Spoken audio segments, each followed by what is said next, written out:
৬১ বছর বয়সে এসে আবারও বয়সকে যেন চ্যালেঞ্জ জানাচ্ছেন আমির খান। পর্দায় এবার তাকে দেখা যাবে ২৫ বছরের তরুণের চরিত্রে। আর সেই চরিত্রের জন্য নিজের চেহারা ও শরীরের বড় পরিবর্তন আনতে শুরু করেছেন বলিউডের মিস্টার পারফেকশনিস্ট। আশুতোষ গোয়ারিকরের লালকারা সিনেমায় কিংবদন্তি ভারতীয় ক্রিকেটার লালা অমরনাথের চরিত্রে অভিনয় করেছেন আমির খান।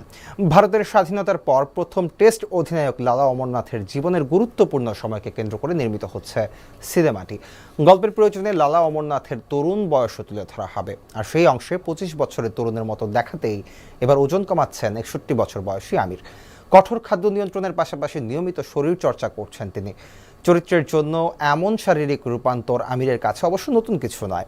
দাঙ্গেলে মহাবীর সিং ফোগাটের চরিত্রে প্রায় ২৭ কেজি ওজন বাড়িয়ে ৯৭ কেজিতে পৌঁছেছিলেন তিনি। পরে তরুণ মহাবীরের চরিত্রে ফিরতে মাত্র ৫ মাসও সেই ওজন কমিয়েছিলেন। দীর্ঘ সময় পর আশুতোষ গোয়ারিকরের সঙ্গে আবারও কাজ করছেন আমির। ২০০১ সালে এই জুটি উপহার দিয়েছিল ক্রিকেট ভিত্তিক লাগান। এবার লালকারায় ক্রিকেটের সঙ্গে যুক্ত হয়েছে দেশভাগ ও স্বাধীনতা পরবর্তী ভারতের ইতিহাস। তাই সিনেমাটির গল্পের পাশাপাশি ৬১ বছরের আমিরকে ২৫ বছরের তরুণ হিসেবে দেখার আগ্রহ তৈরি হয়েছে দর্শকদের মধ্যে।